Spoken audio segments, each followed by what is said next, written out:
Alright students, पिछले class में हम लोग ग्रोथ एंड डेवलपमेंट बोल रहे हैं, हेरिडिटी और इन्वायरमेंट के बारे में अध्ययन कर रहे थे।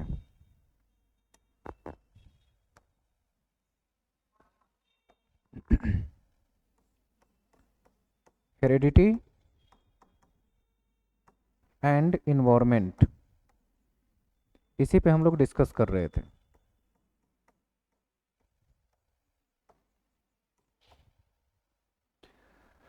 वंशानुक्रम और पर्यावरण के सिद्धांतों के बारे में पिछले क्लास में पढ़े थे।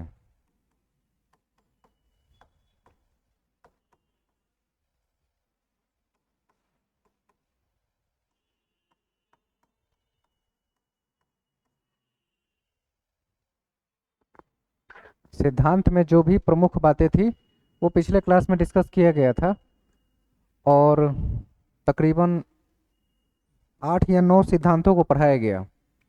अब हमें ये जानना है कि हेरिडिटी और इन्वायरमेंट में इन्वायरमेंट शब्द का क्या अर्थ है। हेरिडिटी तो पूरी तरह पढ़ा दिया गया, समझा दिया गया, लेकिन अब जानेंगे हम लोग कि उसमें इन्वायरमेंट जो शब्द है अलग से वो क्या कहना चाहता है, यानी पर्यावरण क्या है। तो पर्यावरण के लिए दो विशेष बातें कही गई कि हमारे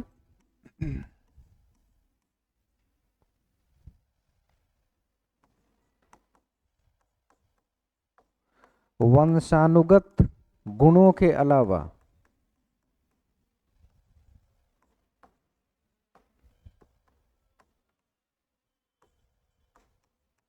जो भी चीज हमें प्रभावित करती है, जो भी चीज हमें प्रभावित करती है,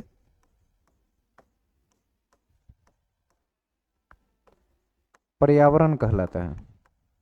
मतलब वंशानुगत को छोड़ दिया जाए तो बाकी सारी चीज पर्यावरण के अंतर्गत आता है, ये पर्यावरण कहलाता है। ये हो गई एक बेसिक सी डिफिनीशन।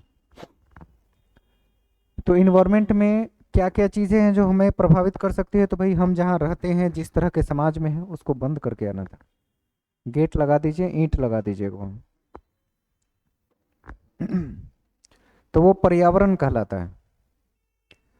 हम जिस तरह के समाज में रहते हैं, जिस तरह की भाषा बोलते हैं, हमारे खान पान रहन सहन जो कुछ भी चीजें हैं, वो सब कहीं ना कहीं हमारे पर्यावरण से कनेक्ट होती है। तो वंशानुगत गुणों के अलावा, वंशानुगत गुण को अगर देख ले, उसके अलावा जो भी चीज हमें प्रभावित करे वो सब के सब पर्यावरण का हिस्सा है। हम जिस तरह की फैमिली में रहे, जिस तरह के खान पान रहन सहन इन आदतों को अपनाए, हमारी संस्कृति, हमारे मूल्य, हमारी भाषाएं, इन सब चीज़ों को कहाँ से सीखते हैं? तो पर्यावरण से। वो जेनेटिक नहीं आती, हम उन सभी चीज़ों को पर्यावरण से सीखते हैं। तो पर्यावरण की एक बेसिक छोटी सी डिफिनीशन है, इसको नोट कर लेंगे। उसके बाद हम आगे बढ़ते हैं पर्यावरण के प्रकार के बारे में।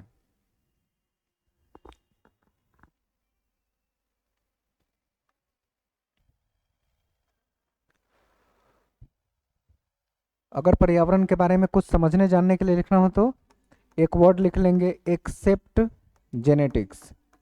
यानी जो वंशानुगत ट्रेट्स हैं, जेनेटिक ट्रेट हैं, विशेषताएं हैं, उन सब को छोड़कर, एक्सेप्ट जेनेटिक ट्रेट्स, उनको छोड़कर जो भी चीज हमें प्रभावित कर रहा है वो सब इन्वायरमेंट की देन है। अगर वो जेनेटिक से प्रभावित नहीं है, इसका मतलब उसका संबंध इन्वायरमेंट से है। तो यहां एक शब्द लिखा है एक्सेप्ट जेनेटिक ट्रेट्स, मतलब उसको छोड़ के हम बात कर रहे हैं। तो इन्वायरमेंट जनरली आप समझ पाए कि इन्वायरमेंट की डिफिनीशन क्या होती है। अब हम ये जानेंगे कि इन्वायरमेंट कितने प्रकार के हैं, टाइप्स ऑफ इन्वायरमेंट।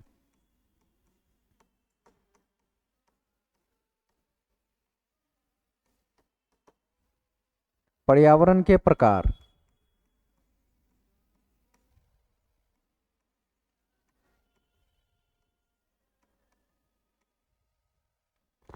जो पर्यावरण के प्रकार हैं वो जनरली दो तरह के हैं। एक है इंटरनल इन्वायरमेंट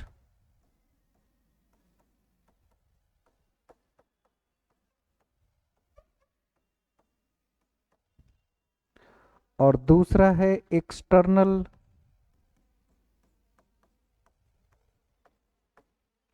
इन्वायरमेंट।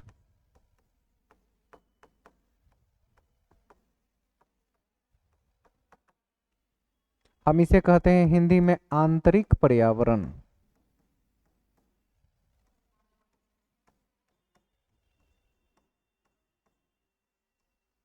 और इसे कहते हैं बाह्य पर्यावरण, बाहरी।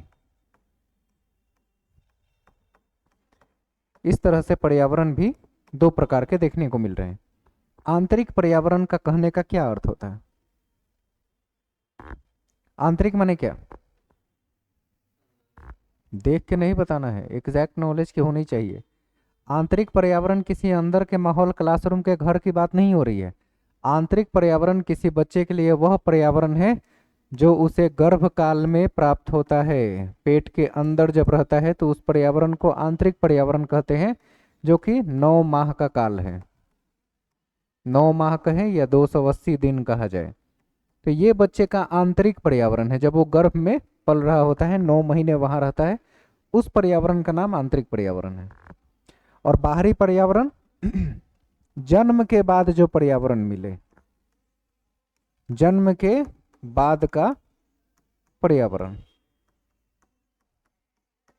जब बच्चा पैदा होता है, इन्वायरमेंट में चेंज होता है, तो पैदा होते ही रोता और चिल्लाता है, क्योंकि एक नए इन्वायरमेंट में वो आ गया, एक नए पर्यावरण में, जहाँ का टेम्परेचर अलग है, सांस लेना है वो अपने से नहीं हो सकता। तो पहले तो प्लासेंटा नाभि से जुड़ा होता है, बच्चे को सारी एनर्जी, सांस वगैरह सब कुछ उसी से प्राप्त होता है। लेकिन जन्म के बाद तो वो सांस खुद लेता है, तब सांस आती है। ऐसा नहीं कि प्लासेंटा या नाभि से जुड़ा हुआ है तो उसको सांस, खाना पीना, हर जरूरत की चीज पहुंच रही है, ऐसा नहीं है। तो आंतरिक पर्यावरण उसके लिए बड़ा मजेदार होता है, जिसमें एक लिक्विड फ्लूइड जैसा होता है, जिसमें वो तैरते रहता है पेट में, इधर से उधर घूमते रहेगा। 280 दिन बाद जब वो पैदा होता है तो बाहरी वातावरण में आया, गर्भ से बाहर, जहाँ का टेम्परेचर अलग था। गर्भ का टेम्परेचर 35 से 40 डिग्री सेल्सियस होता है। और जब वो जन्म लिया तो पता चला अभी ठंडी के दिन में जन्म ले ले तो उसके लिए तो टेम्परेचर 10-12 डिग्री बहुत कम है। तो जब बच्चा पैदा हो किसी भी मौसम में तो उसको एकदम लपेट के रखते हैं, उसके लिए यहाँ का माहौल ठंडा है। हमारे यहाँ टेम्परेचर 30 हो, 32 हो, 35 हो, तब भी ठंडा माना जाता है बच्चे के हिसाब से। और गर्मी के दिन में अगर वो पैदा हो जाए, सोचिए कितना परेशानी होता होगा। माँ को पंखा नहीं चलाना है, पंखा तक झलना नहीं है, बच्चे को नुकसान हो जाएगा, उसको एकदम बचा के रखना पड़ता है। तो जन्म के बाद का पर्यावरण बिल्कुल अलग होता है, और जो गर्भकाल का पर्यावरण है ये बिल्कुल अलग, इसीलिए इसको इंटरनल कहते हैं और इसको एक्सटर्नल। तो अब कभी भी कोई पूछे कि आंतरिक पर्यावरण वृद्धि और विकास में क्या बताता है, तो गर्भकाल को ही आंतरिक पर्यावरण कहते हैं। क्लासरूम, घर, इसके अंदर का पर्यावरण की बात नहीं है, वो गर्भकाल का पर्यावरण है। और जब जन्म ले लिया, दुनिया में आ गया, तो पर्यावरण को बाह्य पर्यावरण कहेंगे। तो इस तरह से पर्यावरण दो प्रकार के हुए। नोट हो गया? कल इस चैप्टर का टेस्ट भी होगा।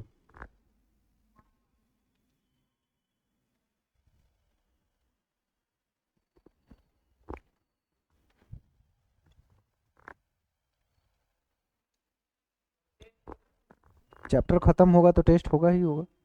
जब कोई चैप्टर खत्म होगा तब टेस्ट, और टेस्ट होगा साथ साथ उसका डिस्कशन भी होगा, ताकि समझ में आ जाए कि हम जो पढ़े हैं वो प्रश्न कैसे कैसे बनता है। अभी आज ये चैप्टर समाप्त होगा, पढ़ा दे तब।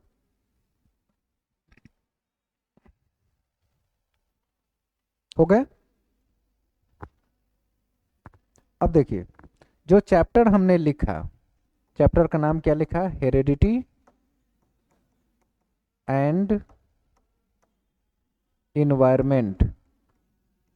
अब कभी कभी एग्जाम हॉल में ये चैप्टर का नाम जैसे लिखा हुआ है वैसे नहीं पूछता, इसको कहेंगे वंशानुक्रम एवं पर्यावरण। अब इसी के नाम से मिलता जुलता एक और नाम है जिसके लिए प्रयोग किया जाता है।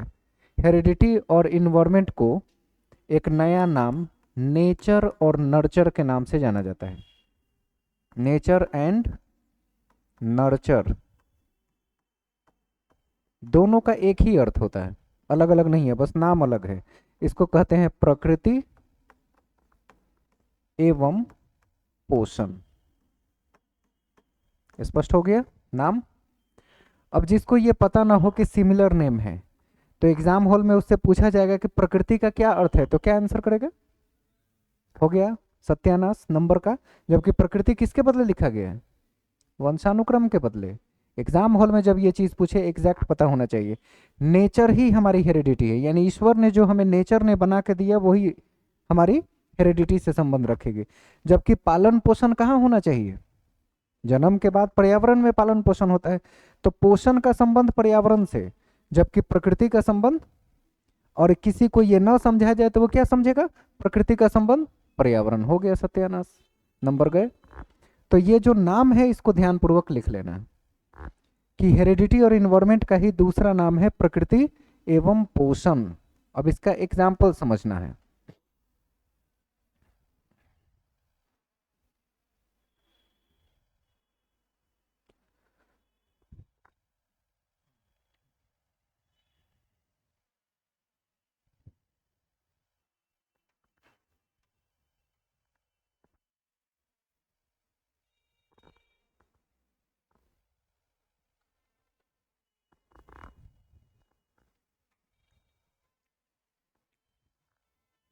हो गए?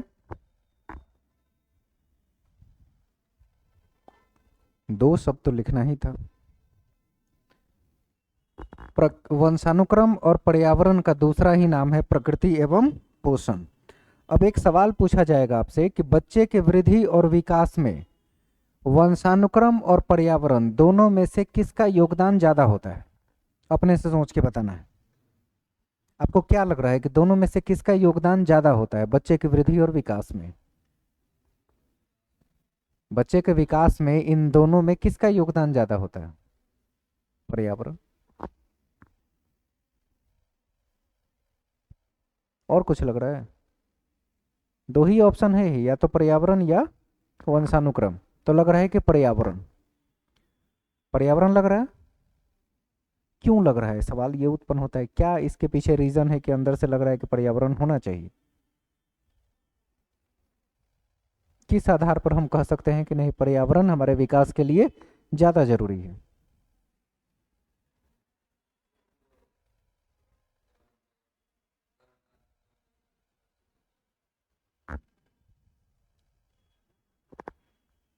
आज तीसरा दिन है ना इस चैप्टर में। इस 3 दिन में किसी भी सिद्धांत में मैंने ये पढ़ाया कि दोनों में से कोई ज्यादा जरूरी है? किसी भी सिद्धांत में?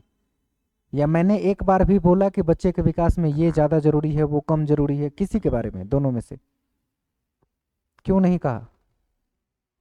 क्योंकि दोनों जरूरी है। किसी को न कम कह सकते हैं न किसी को ज्यादा। अगर ऑप्शन में कहीं भी लिखे कि पर्यावरण ज्यादा जरूरी है, ऑप्शन गलत, वहीं पे बात खत्म हो गई। ऑप्शन में बेवकूफ बनाने के लिए लिखता है, कहीं कहीं लिखेगा वंशानुक्रम ज्यादा जरूरी है, स्टूडेंट को पढ़ के क्या लगेगा? बात सही कर रहा है। किसने पढ़ाया, किसने कहा, किसका रिसर्च है कि ज्यादा होता है? आज तक किसने रिसर्च किया, किसी का नाम पढ़ा है? नहीं पढ़ा, तो होता नहीं है। ऑप्शन का काम है उलझाना और बनाना। तो अगर आपको भी लग रहा है कि इनमें से एक ज्यादा जरूरी है, तो दोनों नाम हर बार क्यों आ रहे हैं? लिख देता है कि विकास में ज्यादा जरूरी इन्वायरमेंट है, तब दोनों नाम की चर्चा एक साथ क्यों हो रही है? क्योंकि हमारे लिए। लेकिन मात्रा कोई तय नहीं कर सकता कि दोनों कितना जरूरी है, बस दोनों बहुत जरूरी है, इतना ही समझना है। अगर दोनों नहीं है तो वृद्धि और विकास दोनों संभव नहीं हो सकता। विकास का संबंध वंशानुक्रम से, वृद्धि पर्यावरण में होता है, खान पान रहन सहन से हमारी वृद्धि होती है। तो ये दोनों हमारे लिए जरूरी है। अब इस बात को हमेशा दिमाग में गांठ बांध के रख लीजिए कि ऑप्शन में कहीं भी लिखे कि एक कम जरूरी है एक ज्यादा जरूरी है, तो लाइन क्या हुआ? गलत। तर्क गलत साबित हो गया। तो लाइन चेंज करके लिखेंगे, बच्चे के विकास में वंशानुक्रम एवं पर्यावरण दोनों आवश्यक है। दोनों आवश्यक है, ऐसे लिखेंगे। बच्चे के विकास में वंशानुक्रम और पर्यावरण दोनों आवश्यक है।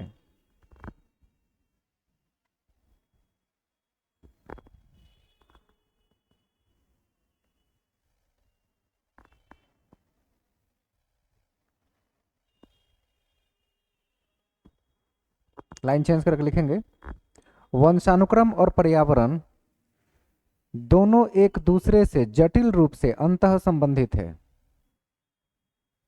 वंशानुक्रम और पर्यावरण दोनों, जल्दी जल्दी लिखिए,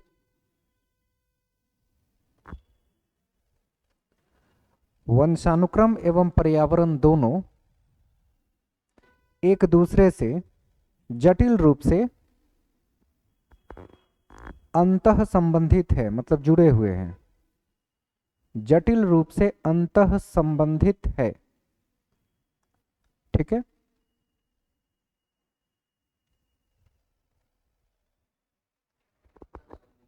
अंतः संबंधित है, इंटर रिलेटेड। विकास में दोनों जरूरी है। किसी एक की बात ना हम कभी किए हैं, ना किसी रिसर्च का लिखा है, अपनी तरफ से सोचना ही नहीं है। जितनी बातें कॉपी में लिखी गई है उतना ही जरूरी है, जो नहीं लिखाया गया वैसा कुछ होता नहीं है। तो कई बार साइकोलॉजी में लोग अपना दिमाग लगा लेते हैं और कुछ का कुछ आंसर हो जाता है। अब जो प्रकृति और पोषण है इन दोनों को समझते हैं। प्रकृति यानी वंशानुक्रम हमें क्या प्रदान करता है? प्रकृति वंशानुक्रम हमें क्या देता है? शारीरिक ढांचा, रंग, रूप, आकार देता है। बात समझ पाए? प्रकृति यानी कि वंशानुक्रम हमारी कद, काठी, रंग, ढांचा ये सब प्रोवाइड कराता है, जबकि इन्वायरमेंट ये जो चीजें हमें वंशानुक्रम से मिली इसी को डेवलप करने का काम प्रकृति करता है। बच्चा तो 20 इंच का पैदा ही होता है, 5.5 फीट 6 फीट का कहाँ होता है? पर्यावरण में होता है ना। गर्भ में तो 20 इंच 19 इंच, इससे ज्यादा हो ही नहीं सकता। तो क्या इतना ही बड़ा रहने से बच्चे का विकास हो जाएगा? नहीं, ये भी जरूरी है कि उसके हाथ, पैर, आंख, मुंह, नाक सब बन के मिला, यानी कि कद, काठी, रंग, ढांचा सब हमें मिला, लेकिन इसको ग्रो करने का अवसर कहाँ मिला? बढ़ने का। हाँ, तो क्या लिखेंगे? पर्यावरण में बढ़ने का मिला, तो लिखेंगे इन्हें बढ़ने यानी कि ग्रो का अवसर प्राप्त होता है। कहां पे प्राप्त होता है? पर्यावरण में, या इसी को पोषण कहें। तो एक ये भी तरीका है कि वंशानुक्रम हमें हमारी लंबाई, चौड़ाई, ऊंचाई, कद, काठी प्रदान करती है, जबकि इसे ग्रो करने का अवसर पर्यावरण में मिलता है। तो अब कैसे कह सकते हैं कि ये ज्यादा जरूरी है या ये ज्यादा जरूरी है? दोनों तो एक दूसरे से गुथे हुए हैं जटिल रूप से, दोनों के बगैर विकास की कल्पना नहीं की जा सकती।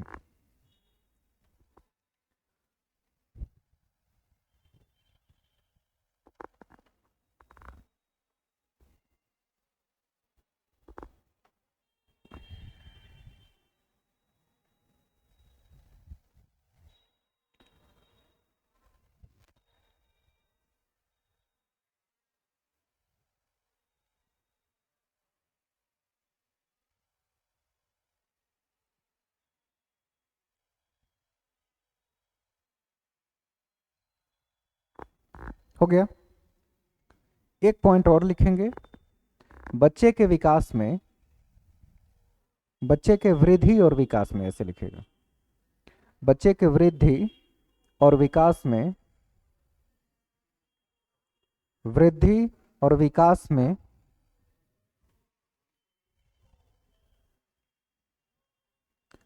वंशानुक्रम एवं पर्यावरण का योगदान, वंशानुक्रम एवं पर्यावरण का योगदान गुणात्मक रूप से होता है। योगदान गुणात्मक रूप से होता है। गुणात्मक कहने का मतलब क्वालिटेटिव, क्वालिटी की बात कर रहे हैं। गुणात्मक का यही अर्थ होता है, क्वालिटेटिव होना, गुणात्मक। तो दोनों होगा, लेकिन दोनों में गुण के आधार पर देखा जा रहा है। गुणात्मक का मतलब गुना वाला गुणात्मक नहीं है, गुण के आधार पर, क्वालिटी के आधार पर देखी जा रही है कि दोनों का संबंध क्वालिटेटिव है। और किसी क्वालिटी को बताने के लिए नंबर्स या मात्रा मायने नहीं रखता। जैसे इस बेंच की क्वालिटी बताना हो तो क्या कहेंगे कि ये बेंच 4 है, ये बेंच 5 है, नहीं, कहेंगे बेंच अच्छा है, बहुत अच्छा है, खूबसूरत है। शब्दों के साथ, क्वालिटी के साथ रिप्रेजेंट करेंगे, ना कि नंबर्स के साथ। अगर नंबर के साथ करना होता तो यहाँ क्वांटिटी लिखते हैं, मात्रात्मक लिखते हैं। जबकि इन दोनों का योगदान गुणात्मक है, गुण के आधार पर कह सकते हैं कि दोनों जरूरी है, मात्रा तय नहीं है और ना अपनी तरफ से बनाना है। तो अब आपसे एक सवाल पूछा जाएगा कि बच्चे के वृद्धि और विकास में वंशानुक्रम और पर्यावरण या प्रकृति और पोषण का क्या योगदान है। ऑप्शन, सवाल सुन लिया। पहला ऑप्शन आपको मिलेगा दोनों बराबर होते हैं, मतलब कि हेरिडिटी और इन्वायरमेंट दोनों का योगदान बराबर होता है। दूसरे ऑप्शन में दिया जाएगा कि दोनों 50% 50% होते हैं। ठीक है। तीसरा,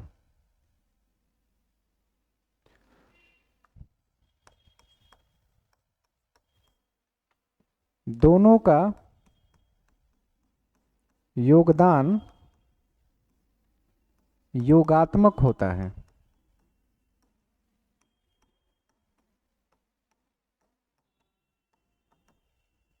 और चौथा ऑप्शन मिलेगा दोनों का योगदान गुणात्मक होता है। बच्चे की वृद्धि और विकास में ऐसे 4 ऑप्शन बना के दिए जाए तो आप किसको सही मानेंगे।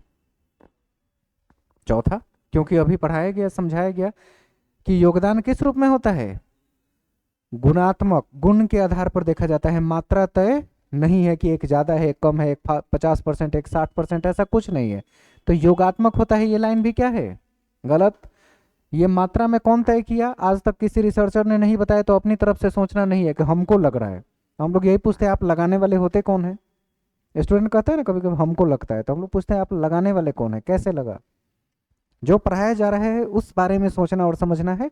साइकोलॉजी में अपना इनपुट नहीं चाहिए, किसी साइकोलॉजिस्ट का रिसर्च पढ़ाए हुए बात वो किया जाए। जिस दिन अपना इनपुट लगाने लगे कि हमको लगता है, आंसर गलत होना वहीं से शुरू। तो लगना नहीं है, हम ये जानते हैं। तो क्या जानते हैं, क्या पढ़ा है, गुणात्मक होता है, इसके अलावा पढ़ा ही नहीं गया कुछ। दोनों बराबर होते हैं, किसने कहा, आज तक किसी ने नहीं कहा। तो ऑप्शन में स्टूडेंट को कंफ्यूज करने के लिए सब बनाए जाते हैं, लगेगा कि ये सही है, दोनों बराबर होता है। बराबर मतलब इक्वल। इक्वल की बात कैसे कर सकते हैं जब मात्रा पता ही नहीं है, 4 है, दोनों 4 है कि दोनों 5 है कि दोनों 50 है, मात्रा नहीं है। जब गुण के रूप में है तो मात्रा कैसे डिसाइड करेंगे, ना 50-50% हो सकता है ना। अब यही चीज ऑप्शन में थोड़ा सा घुमा के कभी कभी पूछे जाए, कहेगा दोनों का योगदान योगात्मक नहीं होता है, तो बात सही है कि गलत है। योगात्मक नहीं है इसका मतलब लाइन सही है, क्योंकि कैसा होता है। तो अगर ऑप्शन में नहीं लगा के लिखे तभी ध्यान देना है। वो लिखेगा कि दोनों का योगदान 50-50% नहीं होता है ऑप्शन में, तो क्या करेंगे, उसको सही मानेंगे कि भाई सही है कि 50-50% नहीं होता है। तो जहां जहां क्रॉस लिखा है उसका मतलब वहां नहीं रहता, तो वो क्या होता, वहां नो लिखा रहता तो उसको क्या मानते, सही मानते। अब लिखा है कि बराबर होते हैं तो गलत लिखता, बराबर नहीं होते हैं तो सही। ऑप्शन कई बार ना के रूप में देता है। अब आप ढूंढ रहे हैं गुणात्मक कहाँ लिखा है, कहीं नहीं लिखा है। ऑप्शन में गुणात्मक है ही नहीं, दूसरा शब्द लिखा है। लेकिन यहाँ पे लिखा है कि योगात्मक नहीं होता है, तब आप क्या करेंगे, उसको सही मानेंगे। योगात्मक नहीं है इसका मतलब कैसा होता है, दिमाग में, नॉलेज में गुणात्मक होता है। अपने दिमाग में होना चाहिए, वो दिखेगा नहीं कहीं। तो योगात्मक नहीं होता है, ये लाइन करेक्ट है, क्योंकि हम जानते हैं, हमने पढ़ा है गुणात्मक होता है, ये लाइन सही है। तो क्वेश्चन के पूछने का जितना ट्रेंड और पैटर्न हो सकता है सब हम समझा देंगे, छूटना नहीं चाहिए। आपने पिक्चर देखा है, वो क्या नाम है उसका, सुल्तान। काफी दिन पहले सलमान खान की पिक्चर आई थी सुल्तान, शायद 2018 या 19 में, 16 में आई थी, ऐसा ही कुछ मान लीजिए। सुल्तान मूवी आई थी सलमान खान की, देखा था आपने, सलमान खान। इस मूवी में ये रेसलर रहते हैं, रेसलर मतलब पहलवान, इनको पहलवान के रूप में दिखाया जाता है। पहलवान थे नहीं, पहलवान बने। और इस पहलवान की जो वाइफ है वो भी पहलवान। इनकी वाइफ के रूप में जो उसमें रोल प्ले करती है वो भी क्या है, पहले से फीमेल में पहलवान है, फीमेल रेसलर है, और ये मेल रेसलर है। दोनों की शादी हो जाती है।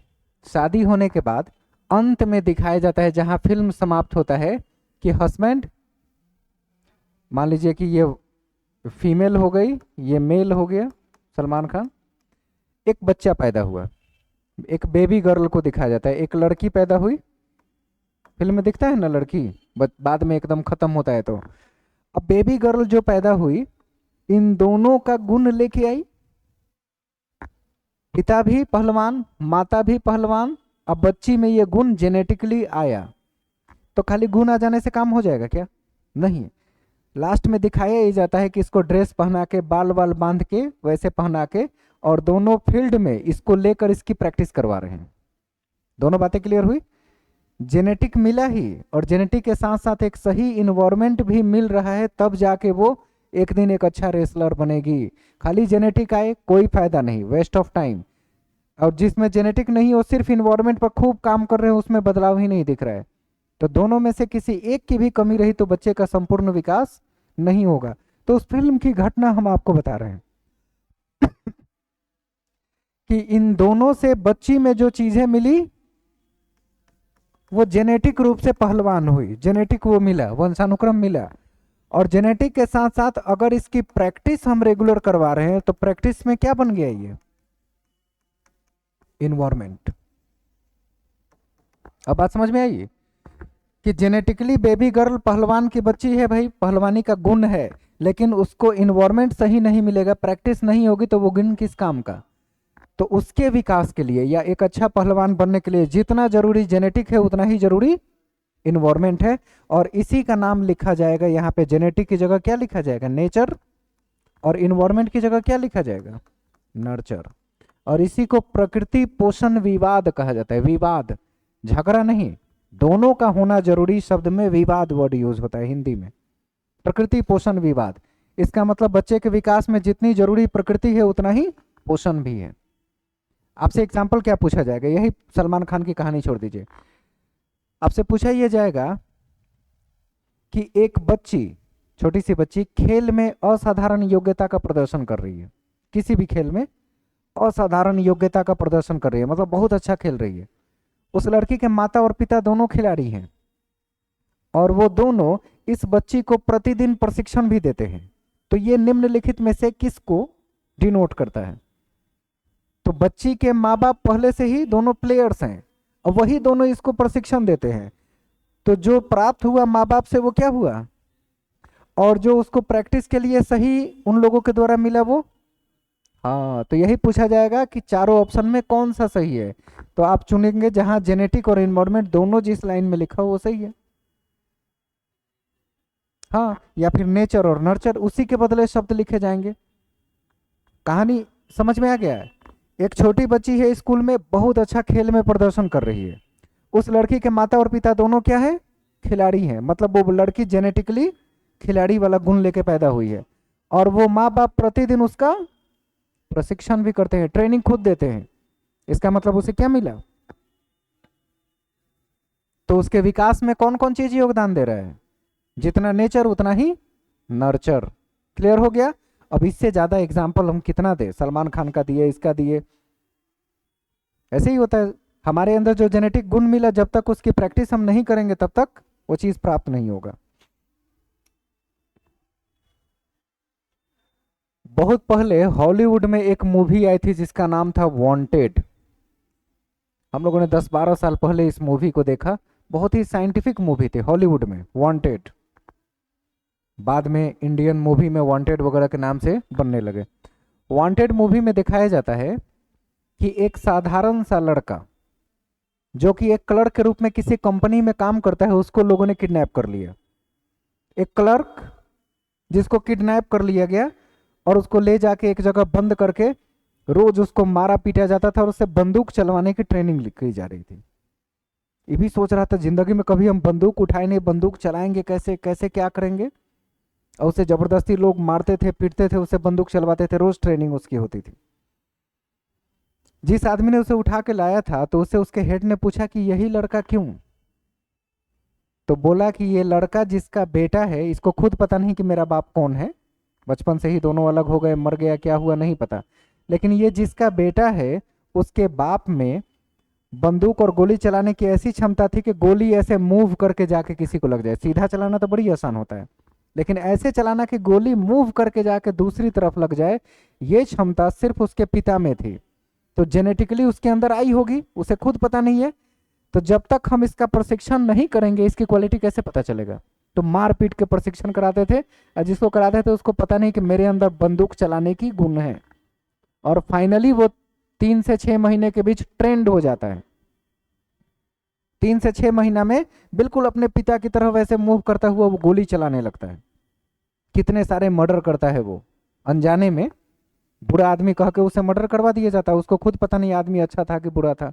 तो बहुत सारे मर्डर हुए और किसी में भी वो पकड़ा नहीं गया, क्योंकि सामने सामने भेंट ही नहीं होता। वो तो गोली ऐसे आई, ऐसे लगे, लोग इधर उधर देखा, गायब, पता ही नहीं चलता था। तो इस मूवी में दिखाया गया उस लड़के को उठाया क्यों, क्योंकि उसके अंदर जो उसे पता भी नहीं था वो कौन सी क्वालिटी थी, पिता वाली जेनेटिक क्वालिटी उसके अंदर शूटिंग वाली थी। और उसको 6 महीना लगातार क्या किया, प्रैक्टिस कराया, तो वो क्या कहलाएगा। और जब ये दोनों मिल गया तब उसके अंदर गोली चलाने की स्किल डेवलप हो गई। कितना शानदार, मतलब सटीक एग्जाम्पल है जिसका हम लोग सोसाइटी में प्रयोग करते हैं। पिक्चर्स देखते हैं, समझ नहीं आता क्यों ऐसा हुआ, उसी को क्यों उठाए, दूसरे को उठा के गोली चलवा ले। लेकिन सही तरीका है, जेनेटिकली उसके अंदर वो गुण आया है, एक अच्छा इन्वायरमेंट देंगे तो वो गुण निखर के सामने आएगा। इसलिए जब भी बात करेंगे विकास में, दोनों की करेंगे। जो इस लड़के को उठा के लेके गया उसे खुद पता नहीं था कि मैं बंदूक चला सकता हूँ क्योंकि जानते ही नहीं पिता कौन थे क्या थे, लेकिन जेनेटिक क्वालिटी उसे मिली थी, सही इन्वायरमेंट मिला, हो गया 6 महीने के अंदर वो ट्रेंड हो गया। लेकिन कई लोगों को, जो अच्छे बंदूक चलाने वाले लोग थे, उनको सालों से ट्रेनिंग दे रहा था लोग और वो मूव करके गोली चलाने की क्षमता नहीं रखते थे। लेकिन ये 3 से 6 महीने में ट्रेंड हो गया, क्यों, बाकी सब में जेनेटिक्स नहीं था, सिर्फ अच्छे शूटर थे, इन्वायरमेंट अच्छा मिला था, प्रैक्टिस किया था। जेनेटिक क्वालिटी ये वाली कहाँ से आएगी जो मूव करके लगे, नहीं था बाकी में तो वो सीख नहीं पाए। और ये आया, इसमें जेनेटिक थे, एक अच्छा इन्वायरमेंट मिला और तुरंत बूस्ट कर गया। तो यही होता है हमारे लिए भी, स्कूल एजुकेशन में ये दोनों जरूरी होते हैं, नेचर और नर्चर, ध्यान रहेंगे। अब हम लोग लिखेंगे वंशानुक्रम और पर्यावरण को प्रभावित करने वाले कारक कौन कौन सी चीज प्रभावित करती है। फैक्टर्स अफेक्टिंग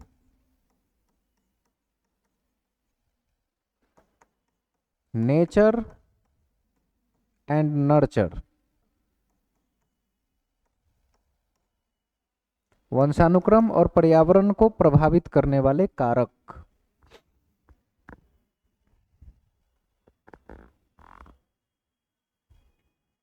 बहुत सारे कारक हैं जो हमें प्रभावित करते हैं, बहुत से।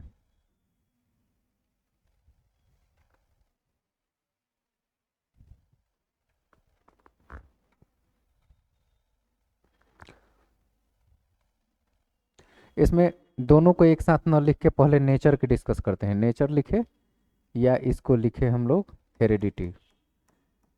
हेरिडिटी को सबसे ज्यादा क्या प्रभावित करेगी,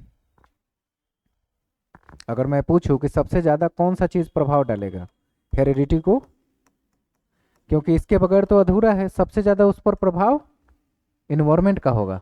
अगर इन्वायरमेंट लिख के पूछा जाए कि सबसे ज्यादा जरूरी कौन है, तो हेरिडिटी है। दोनों एक दूसरे के बिना अधूरा है।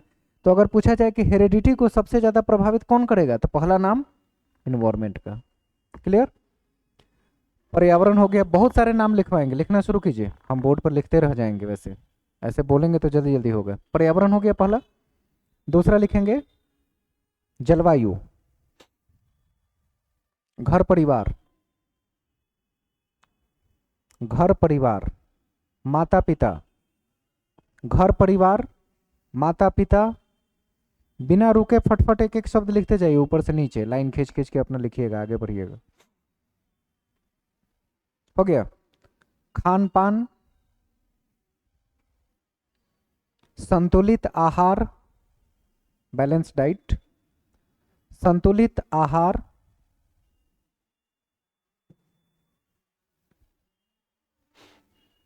शिक्षा,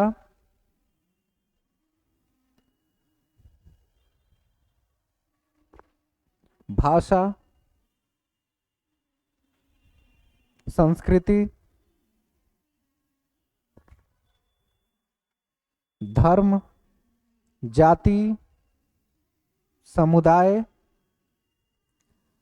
धर्म, जाति, समुदाय,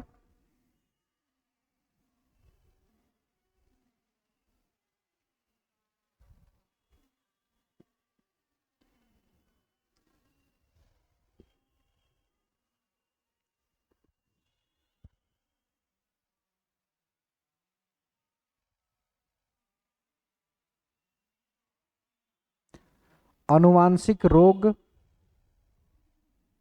अनुवांशिक रोग जो जेनेटिक बीमारियां होती है, अनुवांशिक रोग,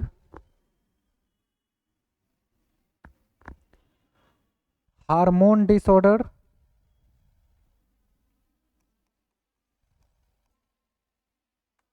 हार्मोनल डिसऑर्डर भी कह सकते हैं इसको इंग्लिश में, हार्मोनल डिसऑर्डर यानी हार्मोन में इधर उधर हो जाना, क्रोमोजोम डिसऑर्डर जिससे दो बीमारी होती है, मैंने आपको नाम भी लिखवाया था पिछले दिन, क्रोमोजोम डिसऑर्डर। नेक्स्ट, भयंकर रोग या चोट, पॉइंट वाइज लिखते जाइए, बहुत से कारक है जो अफेक्ट करते हैं, भयंकर रोग अथवा चोट। नेक्स्ट, मादक पदार्थों का सेवन यानी ड्रग्स वगैरह लेना, मादक पदार्थों यानी जो मदहोश कर दे, बोर्ड पर लिख दिए हैं मादक पदार्थों का सेवन, अगर कोई आदमी नशा करे तो भी समस्या है, मादक पदार्थों का सेवन। नेक्स्ट, बाल अपराधी, बाल अपराधी जो बच्चे अपराध में आ जाते हैं, बड़े बड़े गुनाह करते हैं, वो मर्डर वगैरह कर दिए, किसी का धक्का देके गिरा के मार डाले, वैसे भी होता है, बाल अपराधी हो गए। प्रिंट एवं इलेक्ट्रॉनिक मीडिया, अंग्रेजी में ही इसका नाम हो सकता है, प्रिंट एवं इलेक्ट्रॉनिक मीडिया, ठीक है। समाज वगैरह ऊपर लिखे थे, घर परिवार समाज माँ बाप ऊपर लिखा हुआ है, ठीक है। तो कम से कम 15 पॉइंट आपने लिखा जो प्रभावित कर सकते हैं किसी न किसी रूप में। स्वच्छ वायु एवं प्रकाश भी लिख लीजिए, स्वच्छ वायु एवं प्रकाश, एक पॉइंट और, स्वच्छ वायु एवं प्रकाश हो गया, 20 हो गए। समझने के लिए तो काफी है इतने सारे पॉइंट। अब सवाल ये है कि अगर इस चीज को चेंज कर दे और लिखे कि कौन कौन सा फैक्टर है जो आपके इन्वायरमेंट को यानी नर्चर को या इन्वायरमेंट को प्रभावित करेगा, नर्चर कहे या इन्वायरमेंट, तो कौन कौन सी चीज प्रभावित करेगी, उसके लिए यहां सबसे ज्यादा जरूरी चीज क्या हो जाएगा तब, हेरिडिटी सबसे ज्यादा प्रभावित ये करेगी। अब बाकी जितना लिखे हैं सब लाइन से वापस लिख लेंगे, तो घर जाके इसको कर लीजिएगा, ये हो जाएगा ना कि इन्वायरमेंट को सबसे ज्यादा प्रभावित कौन करेगा, हेरिडिटी, हेरिडिटी के साथ साथ नीचे जितना पॉइंट है सब इसमें भी नोट होगा, तो 2 बार आप चाहे तो लिखे या समझने के लिए अपना लिख सकते हैं।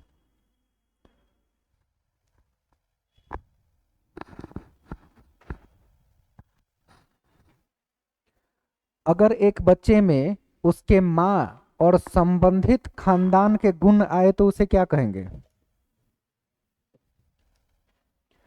माँ से संबंधित गुण आए तो उसे क्या कहेंगे। देखिए, बच्चे में 2 पक्ष होता है, एक मातृ पक्ष यानी माता से संबंधित, और एक होता है पितृ पक्ष, सुना है ऐसा, मातृपक्ष और पितृपक्ष। मातृपक्ष का मतलब होता है माँ प्लस उनका वंश, खानदान कह सकते हैं, ऐसा समझने में वंश से अच्छा शब्द लग रहा है। माँ प्लस उनका खानदान को हम क्या कहेंगे, मातृपक्ष। इनसे भी संबंधित, कई बार मामा का गुण बच्चे में आ जाता है, नाना का गुण आता है, तो माँ से संबंधित गुणों का हो गया। जबकि पितृपक्ष में किससे संबंधित गुण आएगा, पिता प्लस उनका खानदान। इन दोनों से संबंधित गुण किस में आएंगे, मातृ और पितृपक्ष दोनों किस में आएंगे, बच्चे में आएंगे। तो जो बच्चे पैदा होंगे उसमें मातृपक्ष के भी गुण हो सकते हैं, पितृपक्ष के भी गुण हो सकते हैं। अगर माँ से संबंधित हुआ तो मातृपक्ष कहलाएगा, और पिता और उनके खानदान से संबंधित हो तो पितृपक्ष कहलाएगा। और बच्चे के विकास में दोनों जरूरी है, क्योंकि दोनों से मिलकर ही बच्चे का विकास होता है। इसे मातृ और पितृपक्ष का सिद्धांत भी कहा जाता है।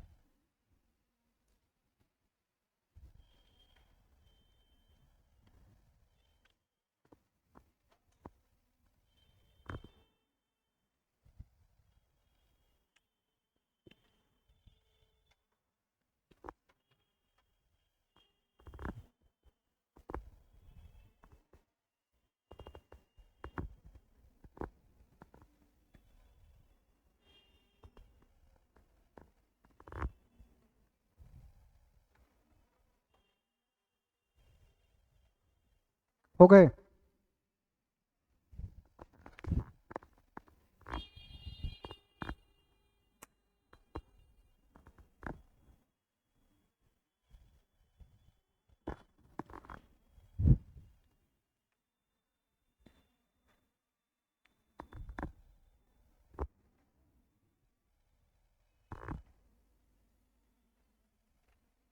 तो बच्चे में इन दोनों का संबंध आता है, मातृपक्ष प्लस पितृपक्ष दोनों का संबंध मिलके बच्चे का विकास होगा, और ये गुण बच्चे में आएंगे। इस तरह से जेनेटिक्स में और इन्वायरमेंट में जितने इंपॉर्टेंट चीज हैं वो सब आपने पढ़ा। अब हम लोग थोड़ा सा जानते हैं, एक चीज एग्जाम्पल के तौर पे समझते हैं। इंजीनियर, डॉक्टर, टीचर, जज, लॉयर,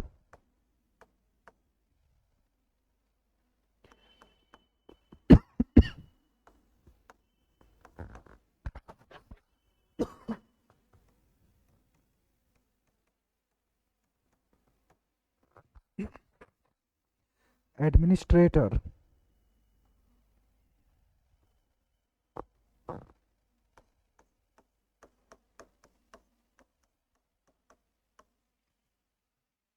कुछ एग्जाम्पल बोर्ड पे लिख दिए हैं। लिखना नहीं है, समझना है। ये सब किसी चैप्टर का हिस्सा नहीं है, एग्जाम के लिए समझना है। उदाहरण के तौर पे आपने हमेशा देखा होगा कि अगर इंजीनियर यहाँ व्यक्ति है तो इंजीनियर के बेटे को इंजीनियरिंग की पढ़ाई ही आसान लगती है। उसको कहा जाए डॉक्टर बन जाओ, एडमिनिस्ट्रेटर, बोलता है बड़ी टफ लगता है, हमको तो इंजीनियरिंग वाला ही ठीक लगता है। कारण क्या है, क्योंकि उसके माँ बाप से या पिता से, किसी से भी इंजीनियरिंग से संबंधित गुण उसके अंदर, विषयों से संबंधित नॉलेज गुण उसके ओर ट्रांसफर हुए। तो इंजीनियर का बच्चा क्या बनना चाहेगा, इंजीनियर, वही काम उसे आसान लगेगा। एक डॉक्टर के बेटे को मेडिकल की पढ़ाई आसान लगती है, वैसे ही टीचर के बच्चे को टीचिंग आसान लगता है, आसान लगता है। उसके बाद वो अपना जो चुनाव करे। कई बार ऐसा होता है कि चारों तरफ हाथ पैर मार ले, लेकिन नौकरी टीचिंग वाले में ही होता है। क्यों, क्योंकि पहले से माँ या पिता में पहले टीचर है और वो गुण बच्चे के अंदर होता है।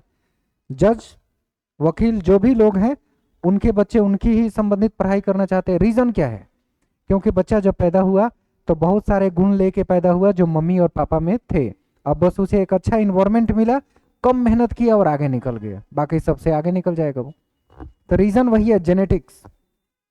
अगर कोई आईएएस अधिकारी है, आईपीएस है, एडमिनिस्ट्रेटर के सेक्शन में है, तो उसके बच्चे वही बनना चाहते हैं, उसको वही पढ़ाई वही काम आसान लगता है।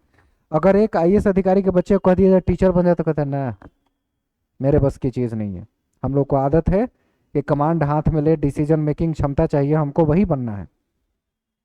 पॉलिटिशियन के बच्चे को अक्सर देखते होंगे, स्कूल से ही पॉलिटिक्स शुरू कर देता है। वो अभी स्कूल में गया है, लगेगा 10-20 लोगों को अपने आगे पीछे घुमाने, तुम ऐसे कर देना, अरे तुमको खिला देंगे, तुमको ये दे देंगे। बचपन से ही पॉलिटिशियन के बच्चे बिल्कुल पॉलिटिक्स में इन्वॉल्व होने लगते हैं। उसमें ये गुण पहले से है, जेनेटिकली आ चुकी है। अब एक अच्छा इन्वायरमेंट मिल गया, सही उसकी ट्रेनिंग हो गई, तो क्या बन जाएगा? एक अच्छा पॉलिटिशियन। राहुल गांधी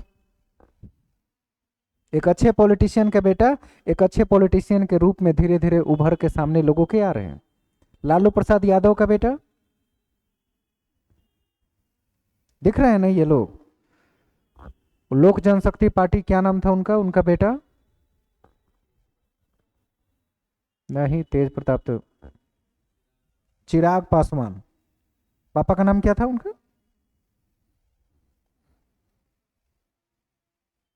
पता नहीं कौन पासवान करके नाम था। तो चिराग पासवान अभी पॉलिटिशियन है। रीजन, उन्होंने क्रिकेट के क्षेत्र में ट्राई किया, काफी दिन क्रिकेट खेले, खूब एंजॉय किया। फिल्मी दुनिया में भी खुद को ट्राई किया, एक दो उनकी फिल्में भी आई है। और फाइनली उनको पॉलिटिशियन बनना सबसे आसान लगा उन सब फील्ड के मुकाबले। रीजन कि पापा से जो गुण उसके अंदर आए थे जेनेटिकली, वो पॉलिटिशियन वाला गुण था, इसीलिए वो काम उसे आसान लगा और अभी उसी फील्ड में मेहनत किए जा रहे हैं। तो हर आदमी को कोई काम और कोई क्षेत्र आसान इसलिए लगता है क्योंकि उसके अंदर वो गुण क्वालिटी पहले से है। किसान के बेटे को किसानी सीखने में समय नहीं लगता, तो बस आते जाते सीख जाता है फादर के साथ। एक ड्राइवर के बेटे को ड्राइविंग सीखने में समय नहीं लगता, ऐसा लगता है कि हमको तो आता है, गाड़ी मिल जाए तो चला लेंगे। इतने छोटे छोटे बच्चे को देख रहे हैं, ट्रैक्टर चलाना, ये सब अभी पटना में ये जो चल रहे हैं 3 व्हीलर वाले, ये सब बच्चे चला रहे हैं। 8 साल 10 साल के बच्चे लेके निकल गए मार्केट में, पापा बीमार है तो आज हम चलाएंगे, चला रहे हैं गाड़ी। कहाँ से आए इतनी क्वालिटी 10 साल की उम्र में? अपने पूर्वजों से प्राप्त किया, माता पिता से प्राप्त किया। तो जो गुण प्राप्त होके आए हैं वो जेनेटिक, और उसे इन्वायरमेंट मिल गया, गाड़ी मिल गई, थोड़ा सा प्रैक्टिस किया और निकल गया। रेसर में भी वैसे ही होता है, रेसिंग वाली क्वालिटी अगर फादर में है तो वो बच्चे में नजर आने लगती है बचपन से ही। तो हर चीज जेनेटिक और इन्वायरमेंट दोनों मिलकर तय करते हैं। क्लियर हो गया? तो यही पूरे चैप्टर में था। कल हम लोग क्वेश्चन डिस्कशन करेंगे इससे संबंधित। क्वेश्चन डिस्कशन यानी पहले आपको आधा घंटा टेस्ट किया जाएगा और आधे घंटे बाद उसकी डिस्कशन। तो पहले टेस्ट होगी, देन उसकी डिस्कशन होगी। चैप्टर जब भी समाप्त होगा ध्यान रखिएगा, उसके जस्ट बाद अगले दिन टेस्ट होता है, और टेस्ट मिस नहीं होना चाहिए। टेस्ट नंबर के लिए नहीं होता है, सीखने के लिए होता है, पता चले क्या सीखा क्या छूट गया, वही जानने के लिए होता है टेस्ट।